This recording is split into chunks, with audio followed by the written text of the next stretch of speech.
Now, a message from the UN. That was it. That was good, but let me one last time, just for my. Let's do it now. Let's do it right now. 1, Yeah. 2, Hey. 3, 4.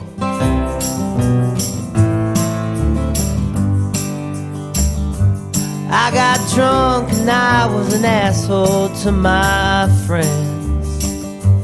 I got drunk again. Goddamn. Even got into it with my mom. Gonna be hearing about this one till she's gone. Don't know how I got so fucked up in such a little time. Like I was maintaining, but we all know that's a lie. Why? My, I got drunk again. Why?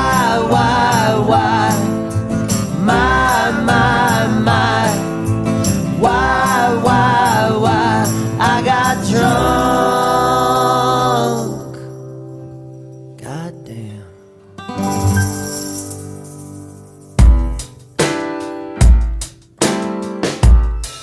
Take one. Jake Plummer, Jake Plummer. football man. And we're back. Andy Frasco's World Saving Podcast. I'm Andy Frasco. How's everyone going out there? How you feeling? How's your heads? Are you not trying to have a fucking 11 a.m. bender? Jesus fucking Christ. By that I mean it ended at 11 a.m. It didn't start. I really was not expecting 50 people in my house this I weekend. know. I saw it brewing at the end of the night on Saturday at Cervantes. People were like, we're all going to Andy's. Are you going? I was like, nope.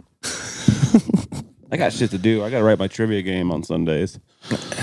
And I never stay up all night anymore. yeah, you haven't really done that. It was kind of fun because like Once in a while. all the promoters of AEG were there and Yeah. Jason Hahn. I talked to Jason Hahn until about You know, 9 a.m. in the it's fucking actually morning. It's actually Han. Jason Han? Yeah, but it's not a big deal. It's just I figured that out recently. Like ham? Yeah, with an N at the end of it. It's like that scene in Step Brothers where they're interviewed together and her name's Pam. Have you seen, you know what I'm talking about? He's Yeah. like, Pan? They can't figure out the name Pam. It's so fucking funny. Well, I got to get to know Jason way better. So That guy rules. he's great. He's also a If very you don't know good... Jason Han, he's a percussion player for String Cheese Incident. Yep. They all showed up in my house about 3:30 a.m. Not string cheese incident. Just Jason. Let's go. I fucking love it. Yeah. Holy shit. Thanks for coming over, guys. Why is Bill Nurse at my house at 5 a.m? No, it was, I felt like I haven't had a party in a while, so I just... Yeah. There was actually girls at it, which is weird. Yeah, normally it's Menver. Because a bunch of my friends were like, we're going over to Andy's. I was Yeah. like, you're girls. That's weird. Usually it's just like 35 Dudes. with beer breath. Talking about, riding the gnar. Oh, Nick, I love when you make fun of Andy. And I'm like, who are you? You live in Denver? How have I never met you before? It's like, you have all these friends here that didn't exist. Well, they just want to hang out when I'm having a party. She killed it with, Fruition was good. I didn't know they were that good. Yeah. Something that's always been great, dialed in gummies. Yep. Keeps getting better. The brand is strong. The gummies get better. They're giving us money. They're giving us money. What more can you want? Let's go. Good company's giving us money. I love it. They are fire.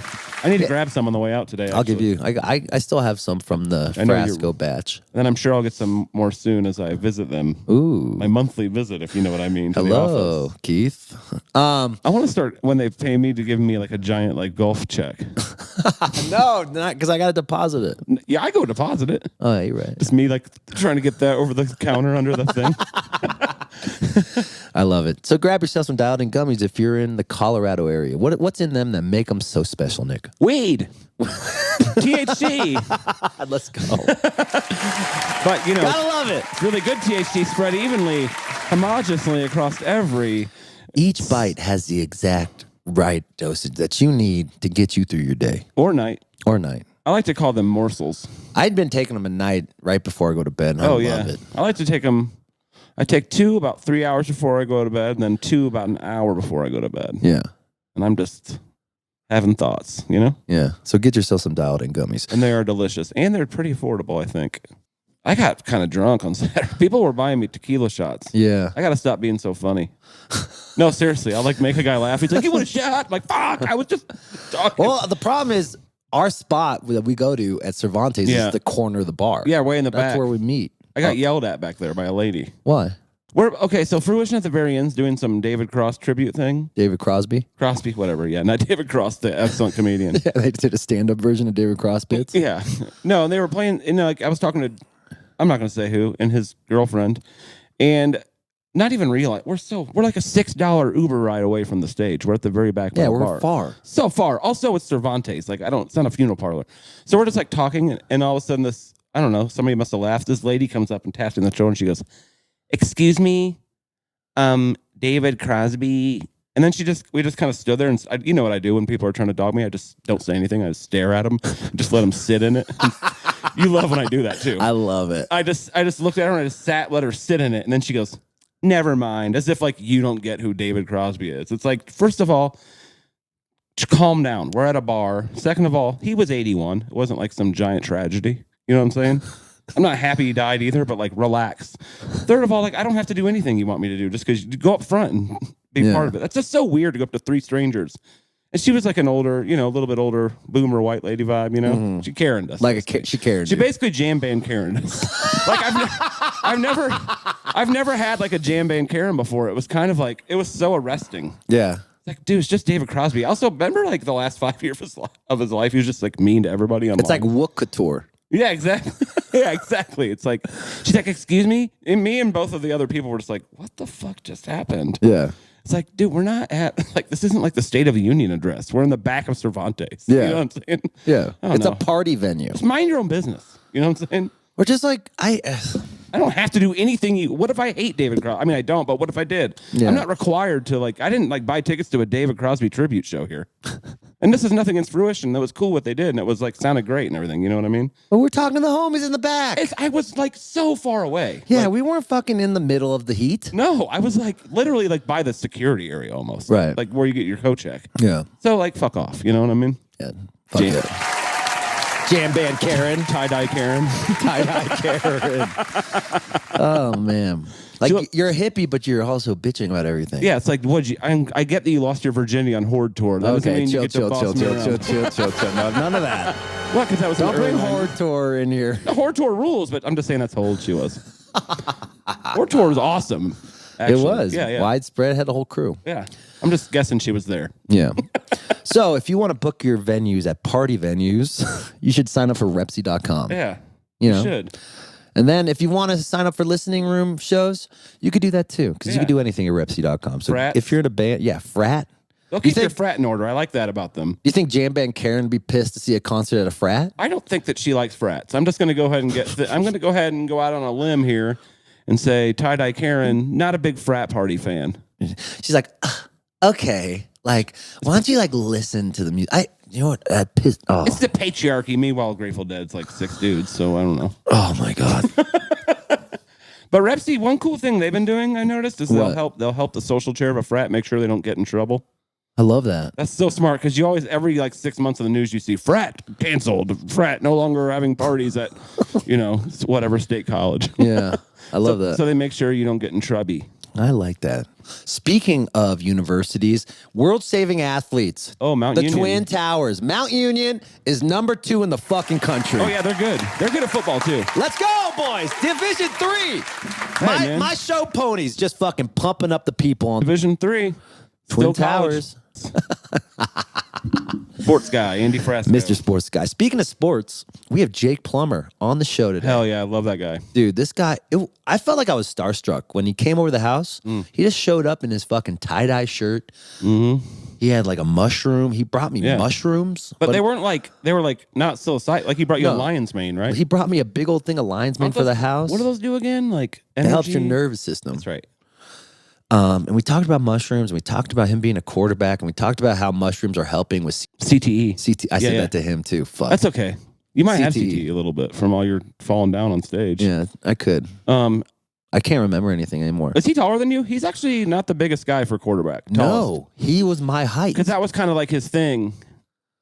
Back in, like, that was like his rub coming out of college. That's why he undersized. loved Joe Montana so much. Yeah, also a short guy. Short little guy.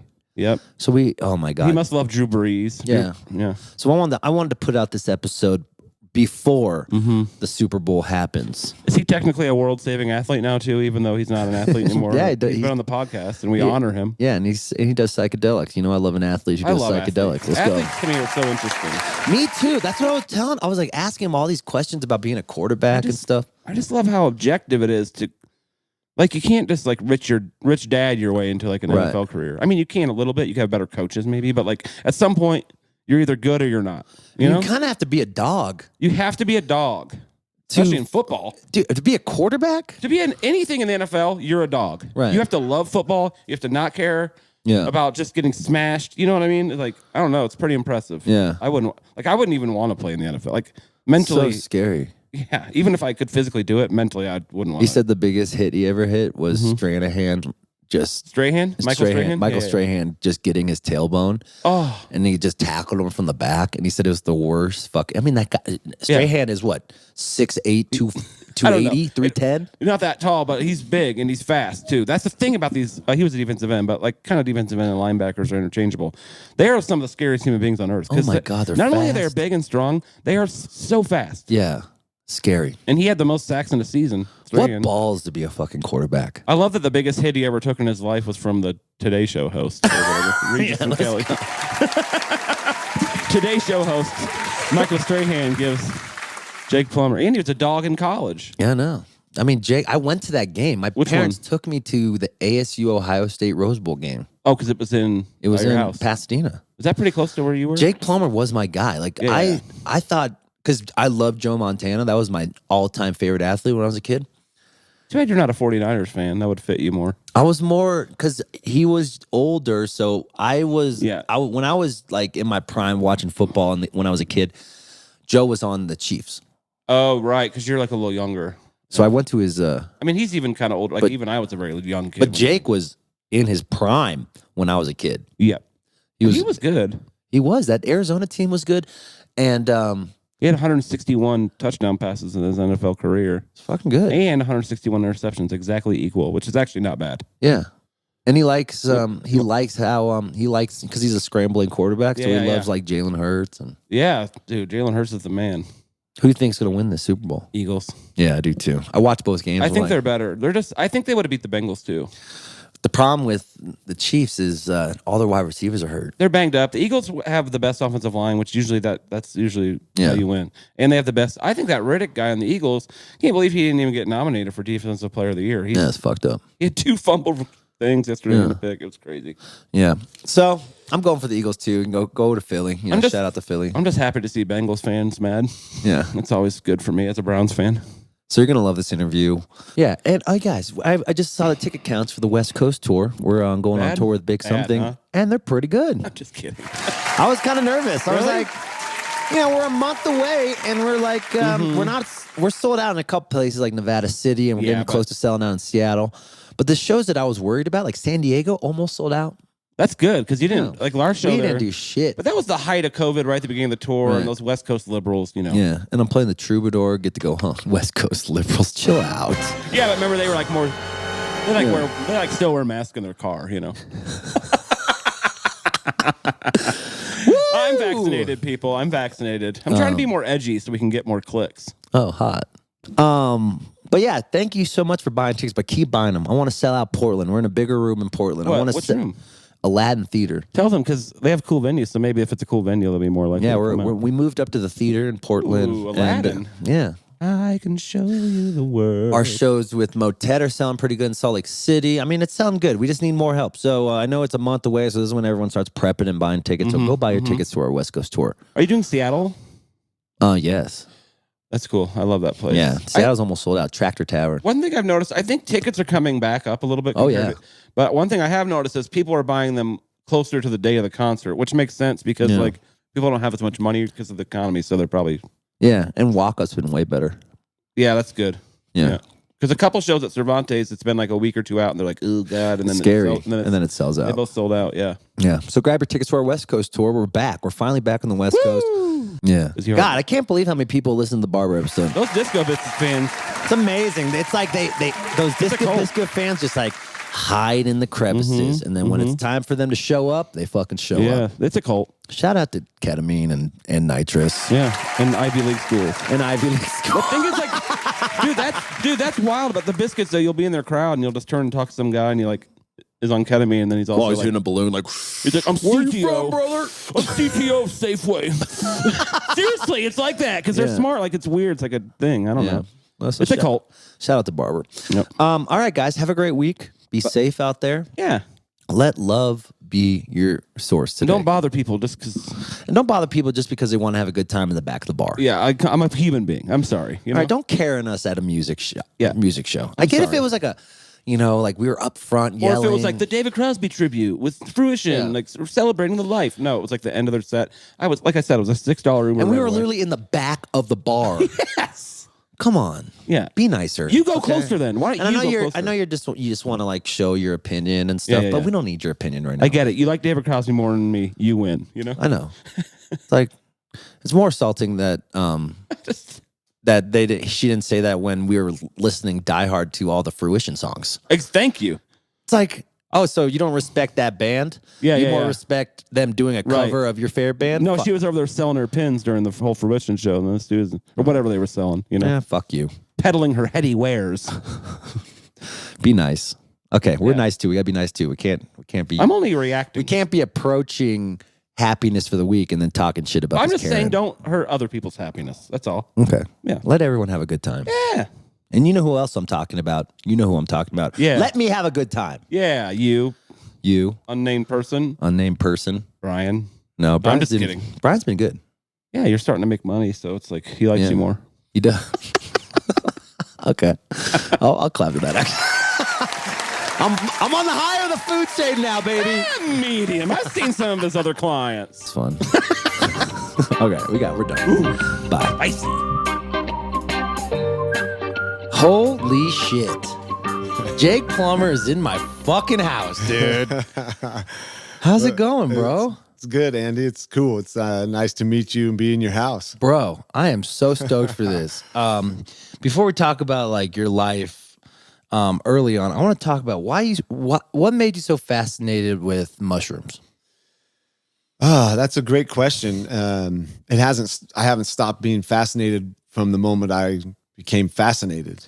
And that's really the fascinating part. It's just continuing to be guided by them and ingesting them and really just learning from them. And they've healed my body in a lot of different ways. And right. I don't know if I'm even allowed to say heal, but I feel better. I feel more confident. I feel more in tune with my body. Feel like I'm doing everything that I'm supposed to be doing to live optimally. So I mean, when it first happened, I guess it might have been the first time I took some psilocybin, back up in the mountains on a family backpacking trip. And was this post professional football career?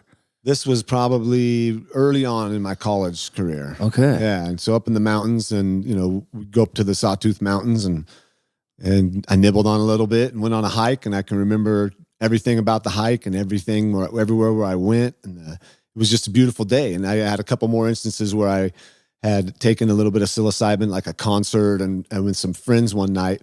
I never went deep into that medicine, but I can remember those nights. I remember who was there. I remember what I was doing, and it's just like I can remember the heightened sense of feeling and seeing and hearing and tasting and what it did back then. So I wasn't fascinated by them, but I knew like, wow, that's crazy. That's a mushroom and it's illegal. Like it grows in the ground out of cow pies. Like this is strange. And then now coming around to foraging with them, my buddy Del Jolly, who I started Umbo with, him, and then Rashad Evans is our third co-founder. The guy from UFC fighting? Yeah, Hall of Famer. Great dude, total spiritual, in touch with like being one here on earth to help, change the world and help it better. And then I started taking tinctures and foraging and finding them out in the woods. And then all of a sudden, wherever I went, they would just be showing up. Everywhere I would go, I would find mushrooms. And wow, I just was so blind to this. I'm fascinated that now they're here. Like they waited for me to see them and now they're everywhere. Like this is so weird. And I know other people will probably feel the same way. Once you start going out into the forest, and I'm not looking for them, it's almost like they find me, or sometimes I think they come out when they hear me coming. Hey, or something. Jake, what's up, dog? Welcome. So if I can, I'll go and I'll touch every mushroom that I see. Not every one, but when I see one somewhere, I go and touch it and say hi. And I believe that there's a communication there. These are sentient. It's a sentient thing. This organism. It's so complicated. We know nothing about it, and we're going to find out so much more. And that's what fascinates me. As I've dove into the mycologists that have been doing this for years, thank you so much, because they've clarified so many things and found so many new organisms. And this is poisonous. This one's this. Being astute in that. I'm not a mycologist. Right. I'm a mycophile. I love mushrooms, and I really love what they've done for me and many others, and that what we're going to try to do to spread this word. And why do you think it took this long? Because mushrooms have been part of our cultures for generations. Why did it take so long for us to not be afraid of them? That's a great story, or a good question. I mean, that mycophobia, I think it comes from over in Europe, and whatever was done there. There's a history there, right, of people being afraid of mushrooms because some of them can kill you. Right. There are mushrooms, and not all fungus is good. I mean, there's some bad fungus. There's some bad fungus, but there's usually a counter, fungus or something that counters that in nature. That there's a duality there, and so I think mushrooms just. Not many people knew about them, misunderstood. As I'm learning more now in Western culture, it was really, we eliminated this entire, they just got classified in their own kingdom. Right. But I think they said it wrong. It should be their own queendom. They're the one queendom. I think that they have helped start living life on Earth. How they, when they first, came from space, whether it was a spore or panspermia or whatever you believe in. Like I tend to believe in something that seems feasible, and I think mushrooms were the first things on the planet, and we're just getting reintroduced to this whole entire queendom as a food group, let alone as healing possibilities and the medicine that they contain. Yeah, and it seems like it's helping with like nerve damage, and like you as a quarterback, you took so many fucking hits, like CTD, or is it CTD? CTE. CTE is pretty heavy. And has the mushrooms helped you regrow those pathogens in your body? Or there's no way to test that or to know, but I believe that I'm opening myself up to find out and help others find out, and see if we can turn the mycophobia into some responsible research on, whether it's functional mushrooms that we deal with here, that I'm doing out in Fort Lupton, growing functional mushrooms, and gourmet mushrooms that we sell to restaurants, and they won't trip you out. Right. There's 2.5 million different fungal species in the world, and there's only a handful that we even know. And of those, one of them will trip you out. And that's psilocybin, and that's a beautiful medicine in and of itself. Right. Very sacred, time eternal. It's been used in ceremonies for you name it. And so we're just getting back to this, and people are scared because they hear the stories of somebody having a bad trip, and maybe they thought they could fly, and that just gets blown out of proportion. One person, and then we don't talk about how many drunk driving accidents were last night. Exactly. How many deaths there were on the highways from a drunk driver. We don't say a word about that. And we pop beers in front of our kids, and we just drown and drink this stuff. And it's like, so it's a shift in consciousness, really. And that's what's beautiful to be here in Colorado. It's really awesome to have seen what cannabis thing happened. Hemp is why I'm here now, because the hemp oils and the misconception, and no one understood the difference between THC and hemp. And that was just one plant. But now we're talking a queendom, which is, I'm super excited for my kids and their kids, because they're going to find more out about this in 50 years, 60 years from now. Yeah. I'm still going to be here. I plan on it. But I mean, it's just going to be fun to see what else we can learn from this organism that just keeps fascinating me. Have you ever had a conversation with Paul Stamets? I haven't. I hope to meet him. There's some things happening as Umbo has grown, and we're now recognized as a really good company that's going to you do things right. You know, we're cause driven. We got a great brand and a great product and everything, but we're cause driven. We really wanted to support Unlimited Sciences, which is a local nonprofit here, co-founded by my partner Dale Jolly, and he's the one. He's been really big in Decrim Denver, and then helping with Decrim Nature that just passed. But Unlimited Sciences is going to, you know, have responsible research on psychedelics and do it right and form what would hopefully be a place people could call to ask questions, because a lot of people are curious. And I know this because when I go out and do things in public, people are asking me about mushrooms. They want to know. Yeah, the same thing with me. I've been advocating mushrooms now for the last 4 years, and it got me through I've been on the road with my band for 15 years, doing about 250 shows a year. So like, man, I feel like congrats. I have this, you know, I haven't gotten hit by a linebacker, but I've gotten hit by the road. Oh yeah, man. And I had to take psilocybin and to, you know, wake up from the depression. What is in your product that helps you with your day-to-day life? Well, it's 2.5 grams of functional mushrooms. So it's a product that has a lot of mushrooms in it. Yeah. And the thing about mushrooms, a lot of people, I don't like the taste of mushrooms. I don't like the taste of that tincture. We wanted to set out to make a bar that tasted really good and had 500 milligrams of 5 different mushrooms in it. That one has Sporia sclerotia, tremella, oyster, and then I believe it says it on lion's mane and reishi, I think. The other bar, it has shiitake, cordyceps, lion's mane, reishi, and turkey tail. Yeah. And it tastes good. So people can like, oh yeah, I can take my mushrooms. This is good for me. And this bar is really, really, really good. And so, you know, being able to bring something back into introducing it to people, there's a fear there. There's like a trepidation on, I don't know about this. No one's told me about this, but for some reason we can, as athletes, have that voice if it's something we believe in. Right. And I didn't get into hemp to make money. I didn't start my own brand. I didn't do anything. I got into it because it helped me feel better. I felt better. My headaches went away. My inflammation started to go away. My rest was much better. And it helped me. So I'm going to believe in something if it helps me. Yeah. These mushrooms have done the same thing. My inflammation, I don't really feel any inflammation in my joints anymore. How long did it take? It's been, you know, through the process to where I'm at now. It wasn't just taking mushrooms, but it was the mushrooms and you know, I do hemp when I need it. Not that much cannabis anymore. It's too much almost. Play in your brain? I feel like I'm not completely in control. Yeah. And I don't mean that in a bad way, too. but I don't like feeling super high. Right. I've done that. Now I like to get lifted a little bit, but just enough to like, and that's what I think the mushrooms, just your senses are so much more alive. Yeah. So you feel things a little more. You don't need huge loud noises. You don't need all this excess because you got enough where you're at. I fucking Jake. I fucking love you, dude. Hey, this is my dude. You got a crowd tonight, dude. Yeah, you're welcome. Dude. So what? I have so many questions. Okay, when you're in that much pain, you know, you've put your body through so much. What was like the biggest hit you've ever hit, and that you still remember?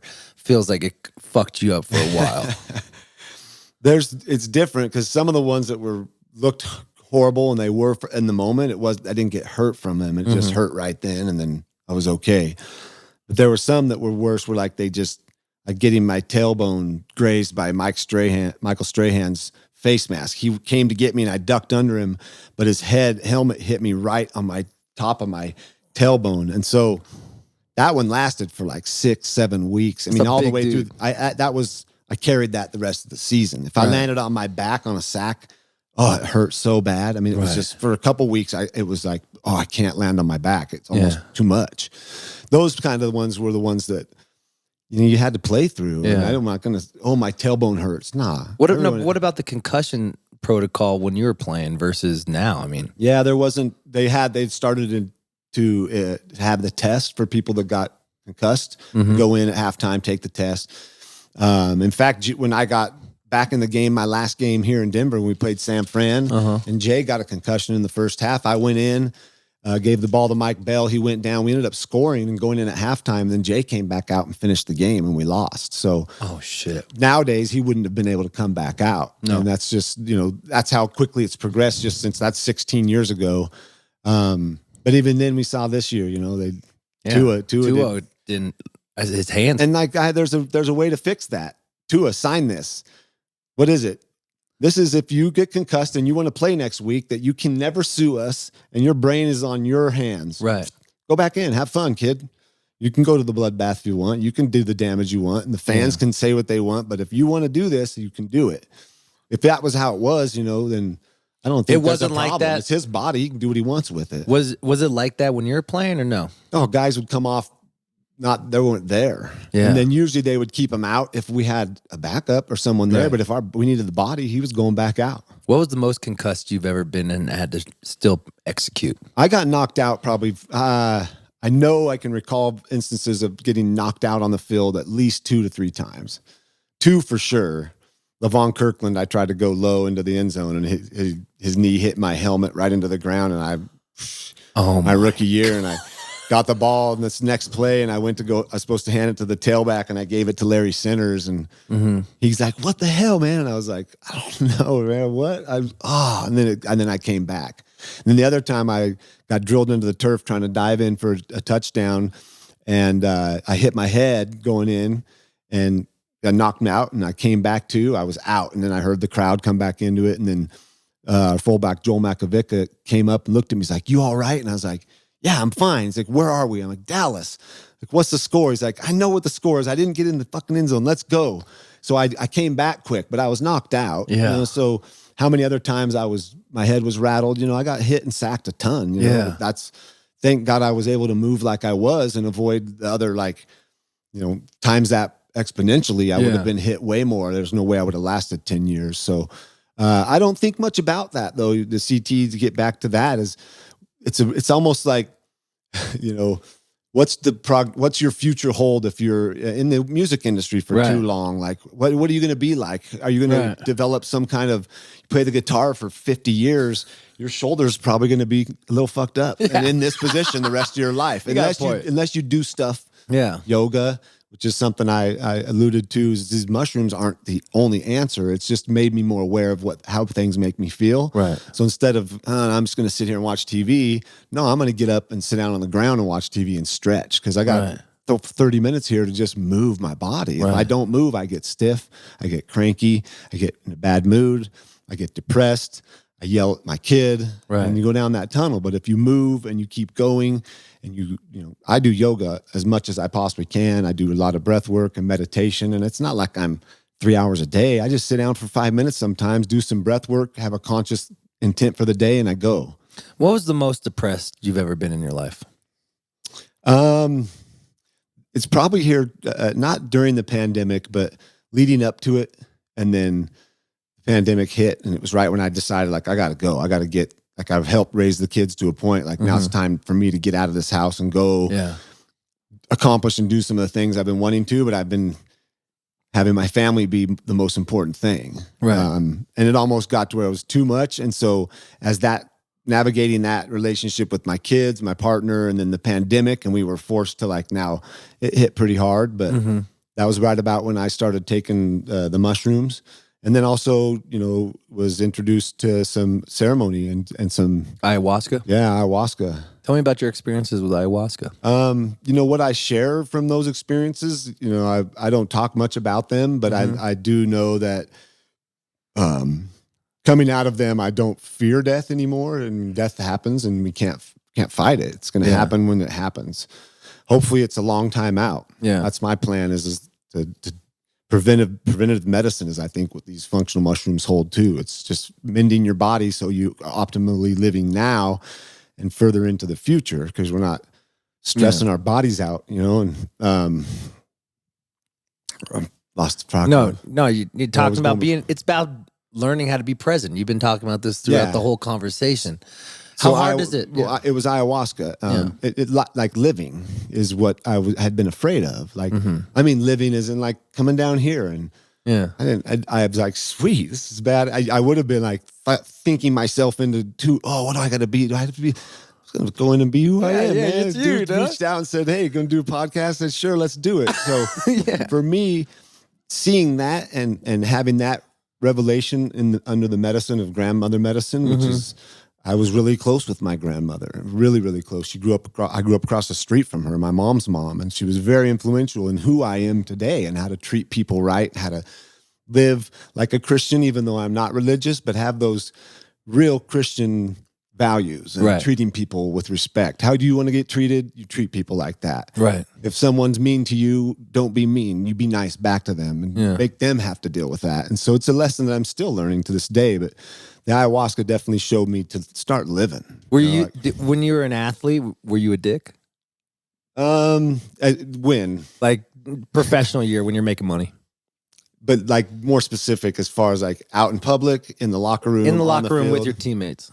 There were times that I wasn't, perfect teammate, or I might have like lashed out, gotten shit off my chest. Yeah.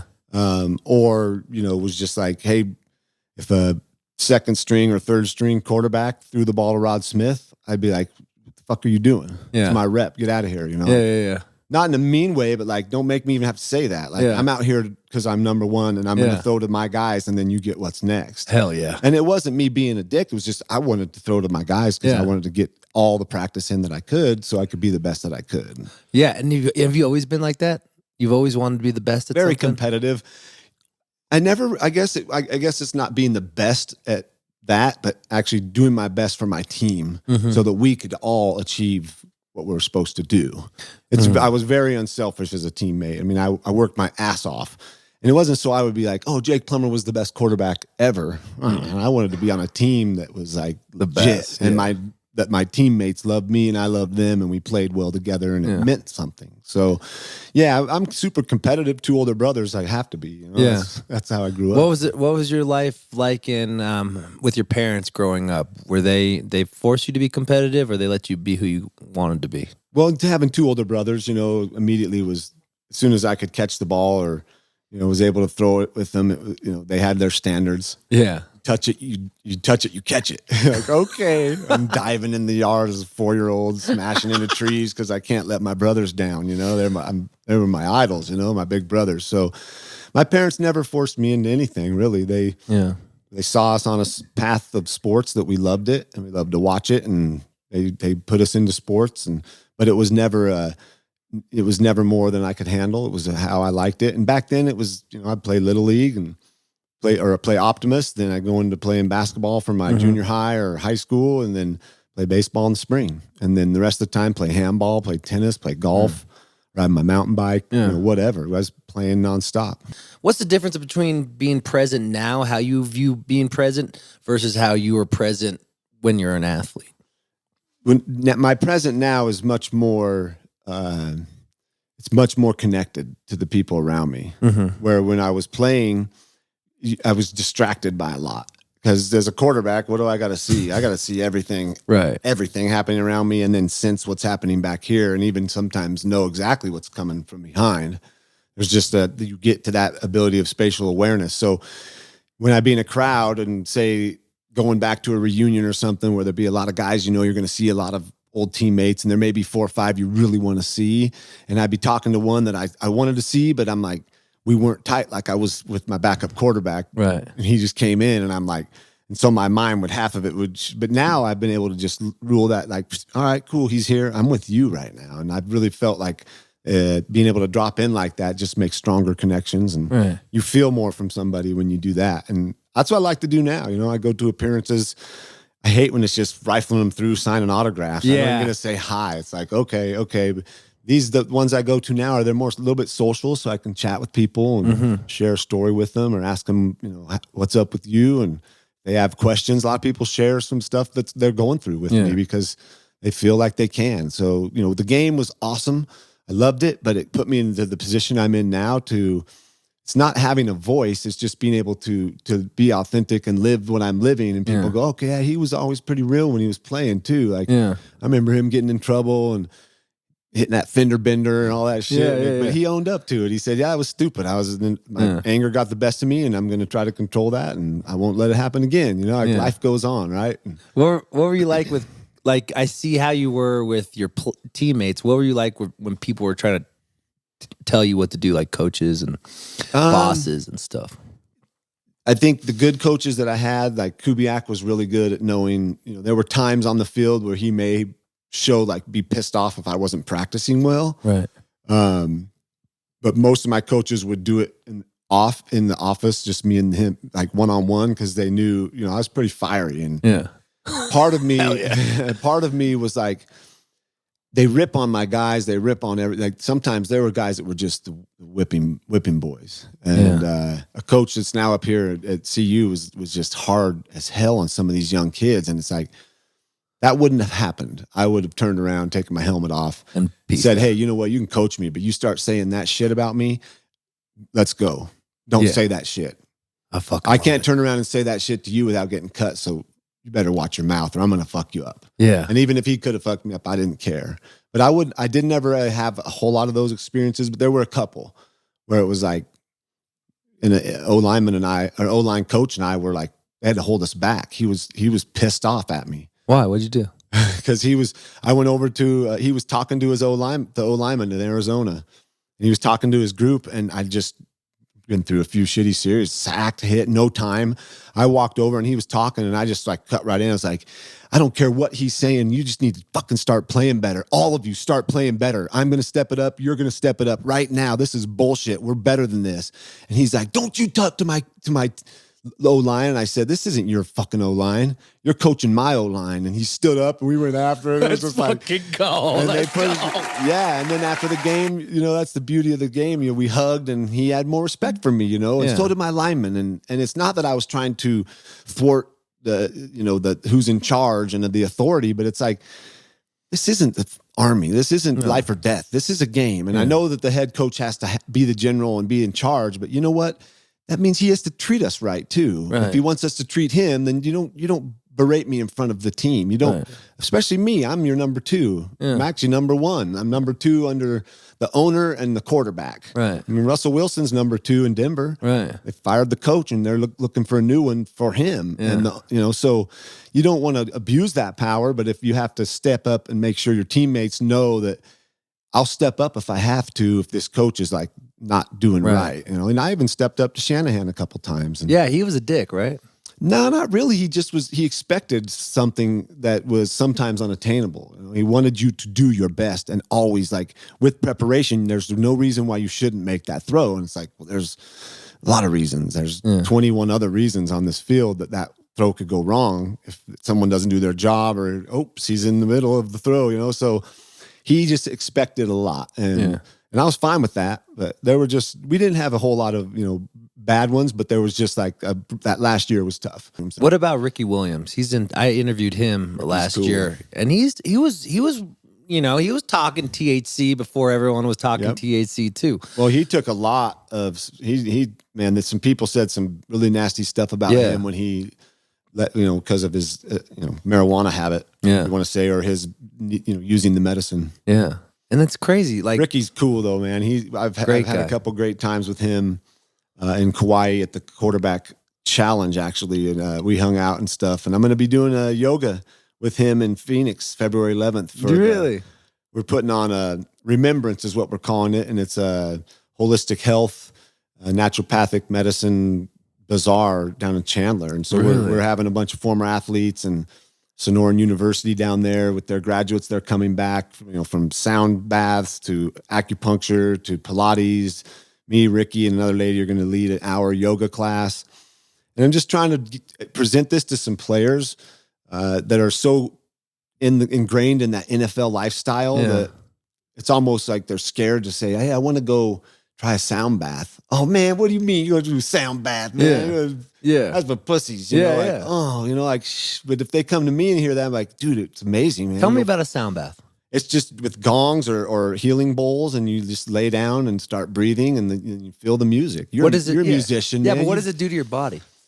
All kinds of stuff. I mean, if you open to it and relax, and sometimes it teaches you that you're uptight and you need to fucking relax, right? Because you're laying there twitching and not moving, and like, oh, wait, hold on, this music. I don't do a lot of them, but I've done them before, and I'm really like. Anything like that, if it can help calm you down, or even the effect that it has on your cells, or what we maybe don't even know what it does, but sound is the sound of the heart. You know, when you're in your mother's, the first sound that we live by, it's a rhythm, it's a beat. And so you're a musician, you know, man, when you get in that moment, you don't even know what's happening. It's just coming through you. And so, yeah, there's the sound bath's good. It rearranges the cells and yeah, you can drift off into a really deep meditative state. And it's beautiful. Feels good, you know, to disappear like that sometimes for 20, 30 minutes. It's bliss. Do you wish you had psilocybin when you were a quarterback? As far as just having it, taking it like a microdose before a game. I don't know. I mean, I would love to go back and see what it would do. You never done that ever? Nope, I never ever went there. Yeah, I would love to go back and get high and go play and see what happens. Yeah, that'd be cool.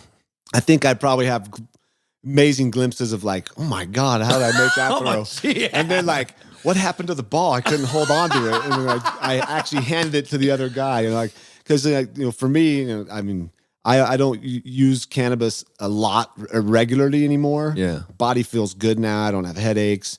The mushrooms have helped with inflammation tremendously, like to a whole nother level. But then again, also with clean diet, yoga, breath work, clean thoughts, clean words, trying to be as living in you know, linguistic reverence, I guess is the word. Is like just being truthful to the word and saying how you even talk about yourself. Or CTE, as we spoke earlier. It's like, I want to eliminate these guys that have that to look forward to. Like, right. We all got to face death. But like facing CTE when you don't know when, and they could tell, there's guys that, you know, they die at 42, they check their brain, they have what could be CTE. And it's like, I had it at 42. Like, well, let's see if we can reverse this. Like, go play ball and then come try this beautiful nature that is here for us at our disposal. Let's see if we can give you a better outlook than, hey, good luck. You're going to have arthritis, CTE, be depressed, and probably take your life and shoot yourself in the chest so we can research your head. Like, like Junior Seau. What the fuck? You know, like, that's not something you want to look forward to. Like, oh, great, I'm just going to have cancer. I'm going to have cancer. Yeah. If you say that shit and believe it enough, but I believe that words have so much power and thought too in our own brains. Like, we don't use much of them, but I believe that I'm using more of mine now than I ever have. Right. And it's just being open to. Yeah. What was stopping you before? Just sometimes just bad thoughts. Did you like yourself? Not eating well. Sometimes, you know, binging on crap, not being active, not moving every day. I've never ever had self-hatred or anything like that. For me, like you asked earlier about being like in the now and the present, some of me has been out of that, like, which shows me that maybe I wasn't happy. And when you're happy, you never really are complaining about the day. You're like, fucking had a great day. But when you're not doing anything and you're not happy, you find things to complain about, and like then you look at yourself and maybe you don't like yourself that much. And there's been some things where like goals of mine that just never were happening, and I had the same lists going on, and I just would start something and then something would get me off of it. And like what? Being probably one to be really involved with my kids, which it's not a sin. It's just I didn't have someone here to say, hey, be involved, but you know, also take off, go chop down a tree and make a statue, or do the shit you want to do. Your kids are going to be fine. Yeah. And now I'm learning that, like, get away, go do your things, come back, share with them. They're going to be much, you know, more inspired, you know, rather than dad sitting around being a mudge. And did you have a wife, or were you a single dad? No, I'm married still. Yeah. Yep. How's your relationship with your wife through the career? Is it getting better? It's been really interesting and super fun. And we're at a stage now where we realize like our kids are really the most important thing. We still love each other and you know, do things together as a family, but we're also, she for 9 years was, you know, raising babies and breastfeeding and full mom. And so now that she's out of that, she's got a lot of things she wants to go do. So we let each other go have some fun. Yeah. You know? And not together, because we've been together so long. It's time now for like, hey, you're going to go do that, do capoeira and go learn how to break dance and go become a, you know, whatever go do that. And then when you come back, I'm going to go out and I'm going to go do this, because I'm being called to go on a path that's going to take me to, you know, this year is going to be a phenomenal year. It's already starting off to be badass. I'm on your podcast. Let's fucking go. Shit. Let's go. Jake fucking Plummer. This is crazy. Okay. How hard was it? You got time? Can we keep talking? Cool. I think you guys. I told you my All cutoff. right, cool, perfect. I just got to get it to Got to get to. mile high and show my face. I love it. God, this is amazing. Okay, how hard was it to find a hobby after football? It was really easy because I went right into the handball court. Oh, that's what you loved. Yeah, I really, my 4 years here in the off seasons, I would go and just start playing handball. What'd you like about it? It got your brain off of being a quarterback. Well, playing singles was interesting for me because I didn't have a doubles partner to cover me, and I didn't have teammates. I was playing bad. It was all on me. Right. And so that was fun to go into singles, but very hard because I really had never been much of a solo athlete, like golf, tennis. Yeah, but I never had excelled at those. I was better on a team. And I just loved the camaraderie. I could play with my brother. I moved to Sandpoint, so my brother and I would play doubles, and we got really good. We were one of the best teams in Idaho, and it was camaraderie, drink some beers, go back out and play, laugh, and get that physical feeling and get the anger out sometimes and smack the ball, hit it as hard as you can, and cuss and yell and just kind of get into it. So it was really a good outlet. I really enjoyed riding, mountain biking. I haven't been doing as much of that lately. But when I lived up there were trails. I'd ride my bike a lot. Getting a hobby was kind of tough. I didn't really plan my retirement out as everybody Didn't thinks. you leave when you got traded? Were you going to Tampa Bay or something? My idea was perfectly set in place, and then we lost to Pittsburgh. It was like I had, for some reason, I was destined to go to win a Super Bowl, and that was the year, and that game just didn't happen. And I wanted to retire after that season. Oh, so you knew. I was ready to go. I knew, like, okay, if you win a Super Bowl, you reach a different status. It could become hard to retain your anonymity, and to some degree to just be able to go walk down the street certain places. And I just really wanted to feel like I could react and relate to people without it being like, somebody meets me, they don't know who I am, they kind of blow me off, like, and then they come back and like, oh my God, I want to get your picture with you. And I'm like, oh, okay, I see how you are. You're just going to blow me off like I'm some cheap ass. Especially now, my long hair. Like, oh, you think I'm just some homeless dude hanging out, and then now you find out you want to come back. But now I'll call them out on it, and like, hey, thank God, fuck these people. You were just kind of like, you didn't. I said hi, and you didn't even look at me. Now you want a picture? I'm like, that's cool. Come on, man. You probably booed me when I was playing. Huh? He's like, hey, what? I'm like, it's all right. I forgive you. I just have fun with them. So yeah. That I wanted to retire I wanted to retire with the MVP trophy and like peace out. I came to get a Super Bowl ring, not plural, just a ring. That was my childhood dream. My body was taking a beating. I had a torn pubic symphysis. I didn't even go to the Pro Bowl. I couldn't even play. I wouldn't even play, and I didn't want to go. The Denver coaches were coaching the AFC team. I was like, I don't want to see your face, Coach Shanahan. I'm done with you. We lost and we didn't make it. I'm out. I went to Costa Rica with my girlfriend at the time, my wife now. We went down there and just hung out. I was hurting. I was in a lot of pain. So what'd you learn in Costa? Did you take ayahuasca then, or no? I was. That was just hanging out surfing. Yeah, just had smoked some good ganja. And do you speaking about that, I know you said that it was like you in your brain, this is the last year you guys were on a roll. When they got rid of you and Cutler took your spot, did you resent him? I didn't resent him. No. He was a different kid. He was, I helped him but I never really bonded with him that much. And that went down. It was like, when I got benched, the season was over, and then Darren Williams got shot on New Year's Eve. It really was the final, like, okay, I'm done. Yeah. I might have been down with those guys, like that kind of scares me. I'm done. I want to get out of here and see what's next. And so I retired. It wasn't anything. I told Coach that I was done. And he's like, you're not done. I'm like, I'm done, Coach. I don't want to play anymore. I'm done. How many years left do you have in your contract? I think I had 2. So they wanted to trade you to Tampa Bay? So they traded me to Tampa. It was pure business. They got a 6th round pick. Tampa got either me as their quarterback that they wanted or $3.5 million. So they got the money, and I said, peace out. Wow. I didn't want to play anymore. My body was telling me to stop. Yeah. How many years did you play? 10 years. And then I played, started as a freshman at ASU, didn't redshirt. So I went from 3 years of high school, playing all 3 sports, to football for 14 years, pretty much. What was it like playing at ASU and then playing for the Cardinals and playing in the same stadium that you played college and like having like fucking your wild times of college? Or did you have wild times or were you really focused? There were some wild times, of course. Yeah, That's what college is for, and we were balling, and it was fun. You guys were kicking ass. Yeah, well, the first 3 years up to it, we weren't the greatest. We did okay, but then that senior year was something special. I went to that game, actually. Ohio State, Rose Bowl. Wow. My dad took me because I was a big fan of you when I was a kid. Wow, I thought that's you were the cool, man. shit.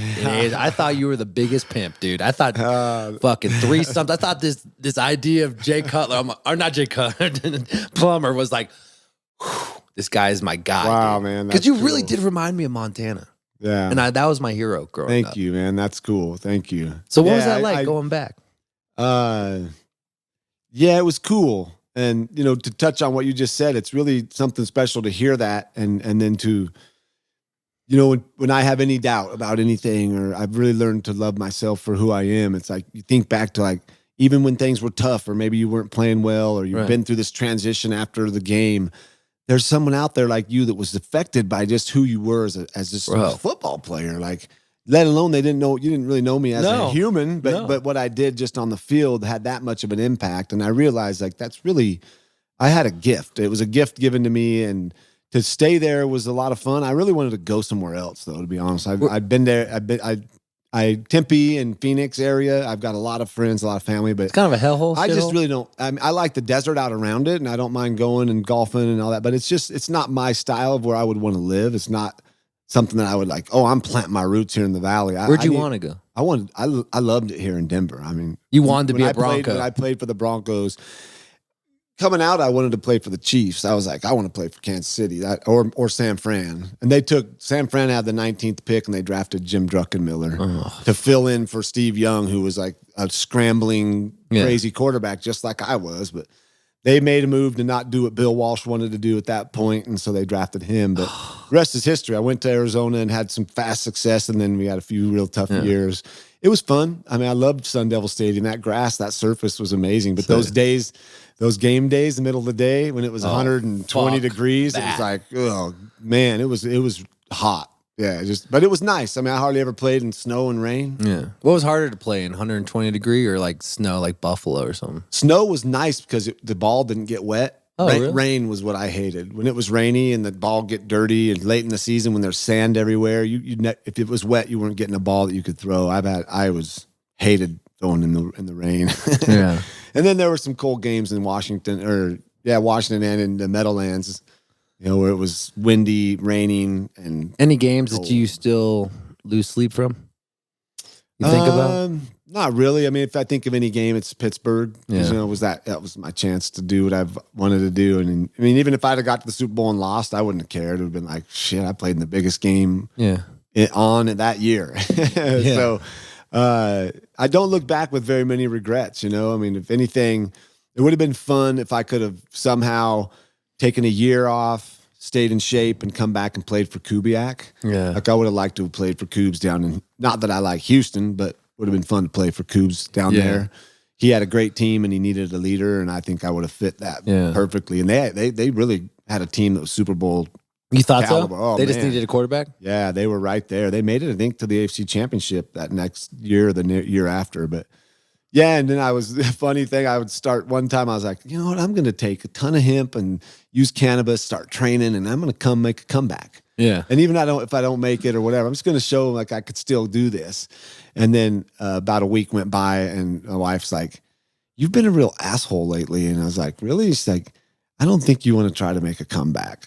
I was morphing into this, like, I was morphing back to this alter ego, Jake the Snake, that like I knew I couldn't go into it in like a laid back sense of, you know, peaceful guy. Like I had to get back into like, I'm a masculine man, and I'm going to tell you could mash me to get the fuck over there because I'm in charge and you'll do it, you know, even though you could grab me and slam me on the ground. So, you know, it's a real, like, I had to really embrace that of me that I've been shedding for years to get back to just be like peaceful in who I am. Isn't it crazy how we build these alter egos to be tougher than we are? Because like you are so fucking chill, dude.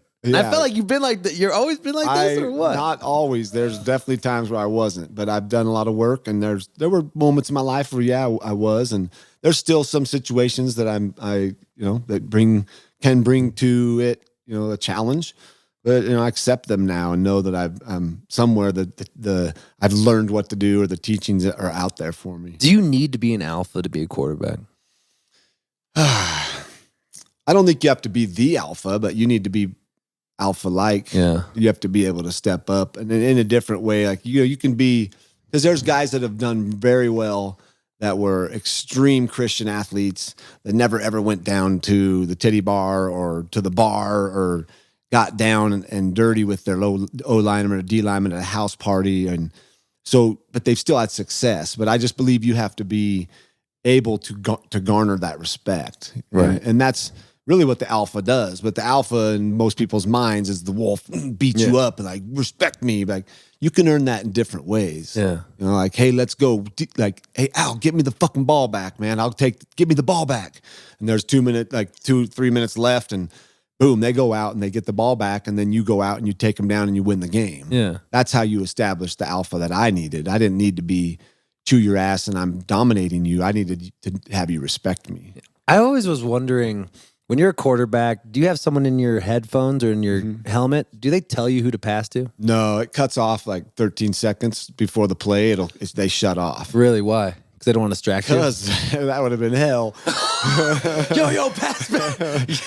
It was hard enough in practice listening to Mike from like 30 feet over there, a different angle, telling me that he was open. Throw it to the... And like, he wasn't open. Yes, he was. Man, that's one of the arguments I had. I was like, no, he wasn't. You're way the fuck over there. I'm here. He wasn't open. Look on film and you'll be okay. And like, people are like, what are you doing? I'm like, him. He's standing 20 feet away yelling at me in my 10th year in the league that I missed the fucking in route in practice. No, I didn't. There was a linebacker right there. I don't miss the throw in practice. It was just kind of like, I love it. Oh my God. What have you learned from all your years as a quarterback, now as a business owner, and how you approach running a business through your hemp companies and your mushroom companies? Yeah.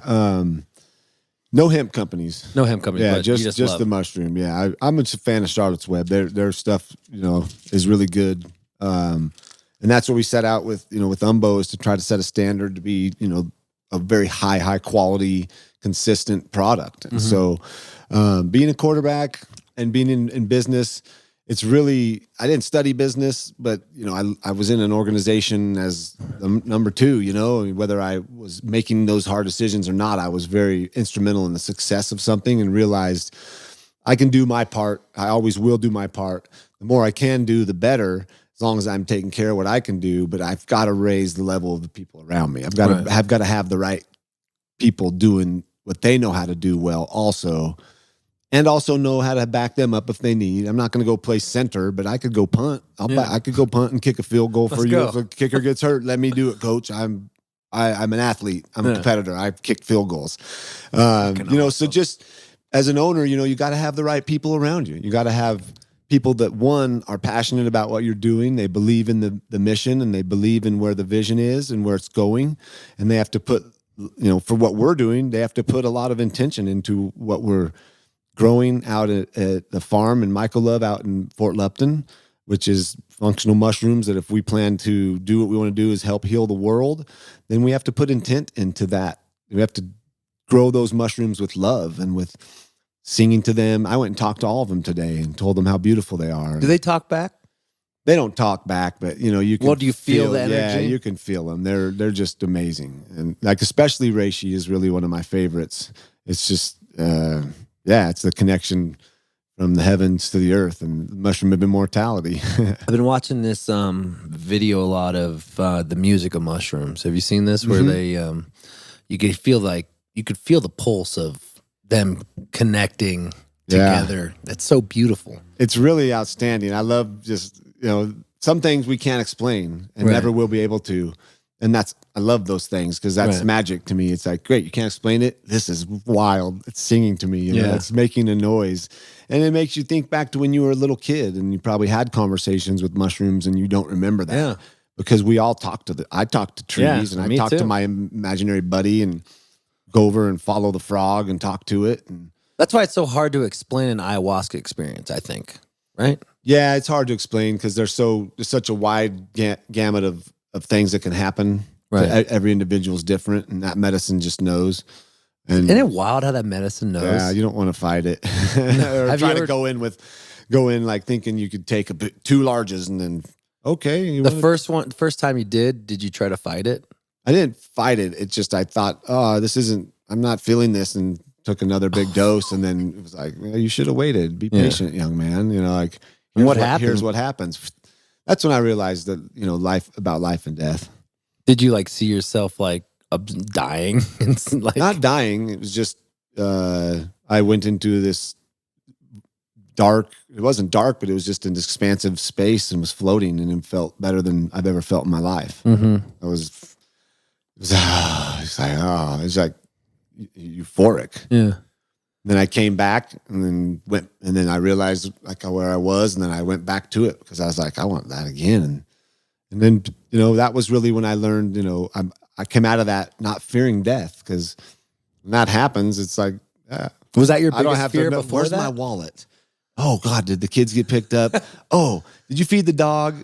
That's all gone. And you're into whatever happens next, which I'm extremely excited to find out, but I'm not in a hurry. Yeah. I plan to go for a long time on this planet right now. I don't plan to ascend or do anything crazy. I just want to keep following my path. And you're going to be like 135. And live, man. Like live. That's what I was scared of. Living? I was scared to like, they're dancing. I want to go dance. Someone's going to say, there's Jake Plummer. Like I had all these self-talk things, and then I got rid of that. And I'm like, why go dance? And I go dance now. I go out and do what I want to do. I don't let what I think other people are thinking. Why do you think that is? Because you were always worried about what people thought about you? We were in a hypercritical game, man. Yeah, I man. play well. Fucked up. I play well. And the article the next week was Jake's not going to be good, not good enough. He doesn't have it to take us all the way. God, or so somebody who was a former teammate would get on the air and actually say that he didn't feel I had what it takes to lead the team. And it's like, man, fuck you. Exactly. I would never say that, but thank you for saying that. I'll say it for you. Like, fuck you. And that's how I approach now, with somebody talking about, me. I'm planning to live a long time. Like, why would you want to do that, man? You want to be in a wheelchair and not know your name? And I said, take that shit back. That's your thought of how I'm going to grow old. My thought is I'm going to be jumping on a trampoline at my 90th birthday. You want to come? I'll invite you to the trampoline park. That's my vision. So so fuck you. And when you say something like that person said, it puts that thought out, and other people can go, yeah, that's right. And then that thought gets power. And whether people want to believe that or not, there is power in thought. So maybe we need to change the stigma of aging. Yeah. Old is not I don't like the word old. Yeah, me either. I had a guy playing handball, and I was talking to this dude going to play hoops. He's like, you should check out handball, man. Have you ever played it? He's like, no, it looks a lot of fun, but man, I'm old. I'm too old. And I said, well, how old are you? He said, I'm 45 years old. I said, oh shit, what does that make me? I'm 40. I was 47 at them. I'm 47. So am I old? Because I don't feel old, and I think you shouldn't tell yourself you're old. Yeah. He's like, you're right, man. I'm not going to say that anymore. And like, yeah, the words have power, Right. As you think, so you become. And I've been guided to this path to meet the people that I have, to spread this word.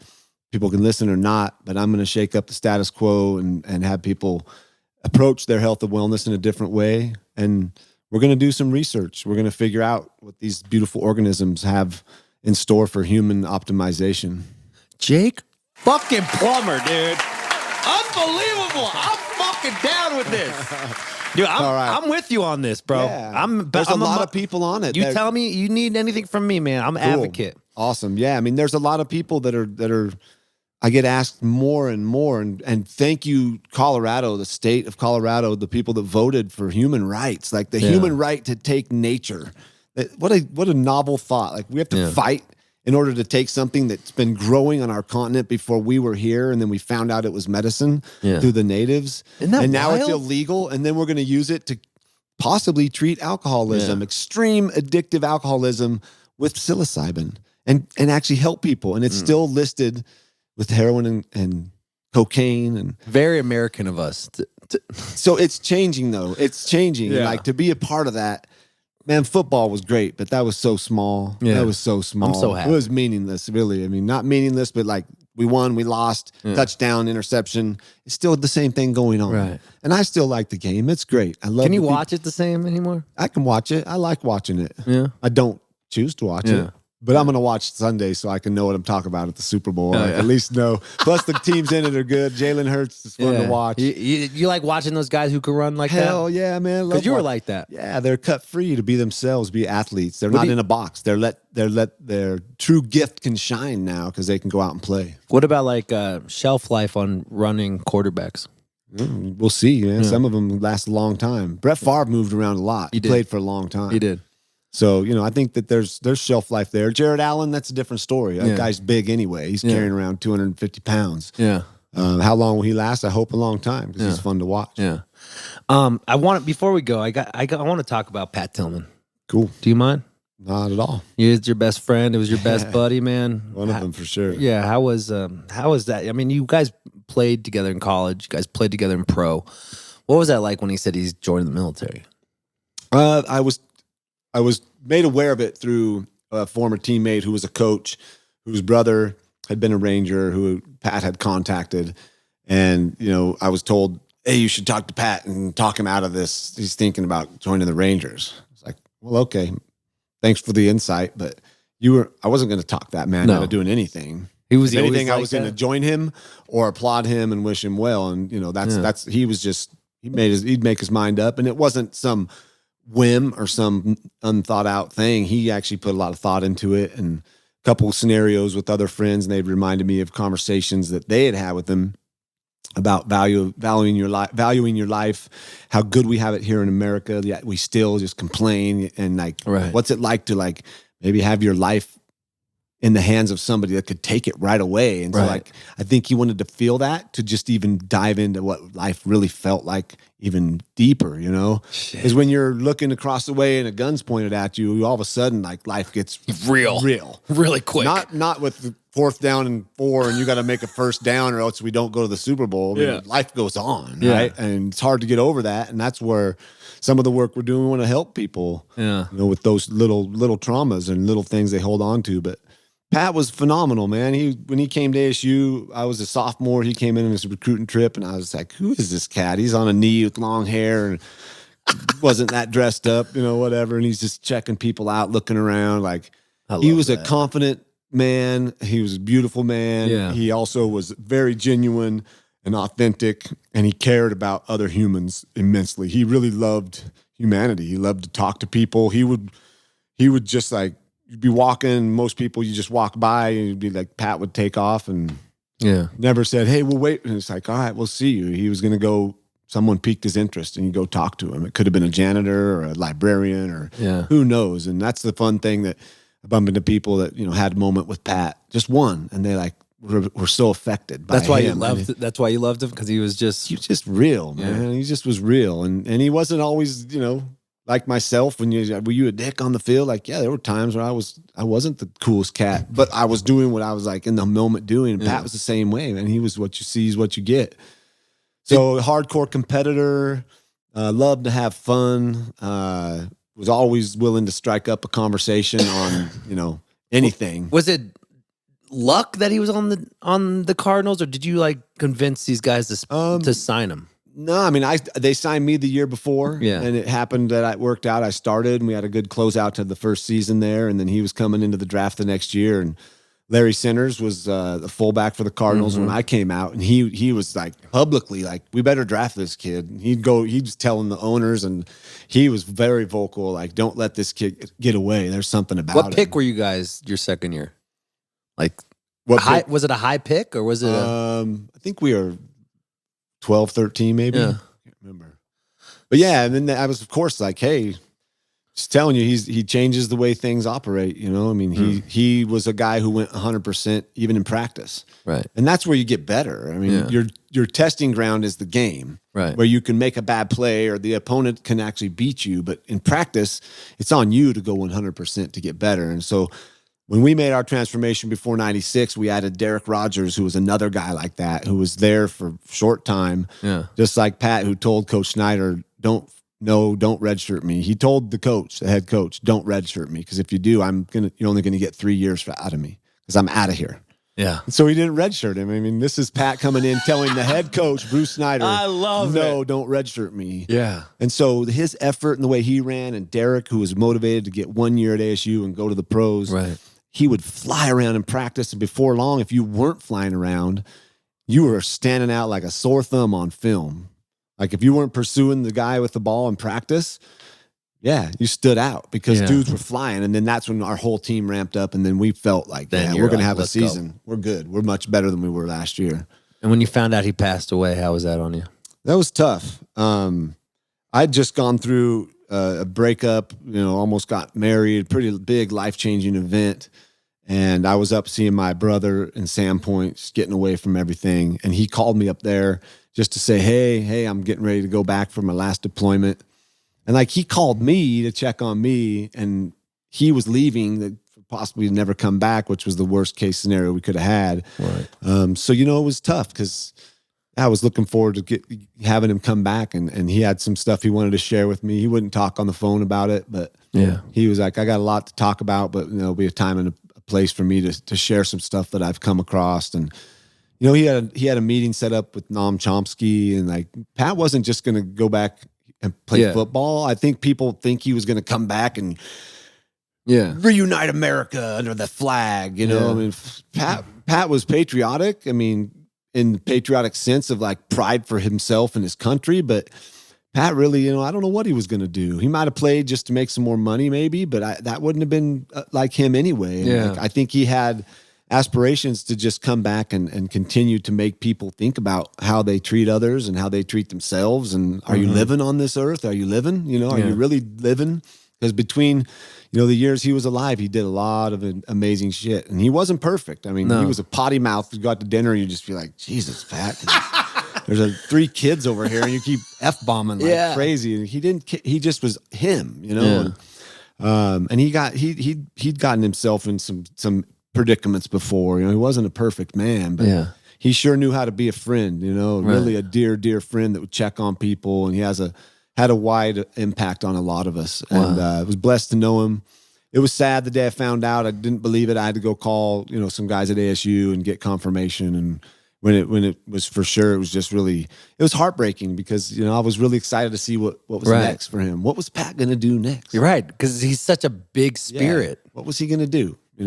That's why it's so crazy that he wanted to join the Rangers. Yeah. It was just like, what's going on in his head? Like, was it the 9/11 thing, or what do you think it was? Yeah, I mean, he had a lot of family that had served, and like I said, I think he felt like it was a calling for him to go to feel what it would be like to put his life on the line for his freedom. Isn't it crazy to think like the only way we're going to be a community is if something horrible happens? And why can we just have community through just we're all living and just being human beings, And I think there's a shift happening. I feel that there's a lot of gatherings happening now, communities being built, right? Where there's a lot of, obviously, you got to know how to treat people. You got to know what the not rules, but just know how to come into a community. And I think that we can lack that, but I think there's spaces that it's growing, and people are understanding connectivity can help with the health and wellness for sure. Connectivity of humans and the connectivity underneath us with the mycelium. It's just,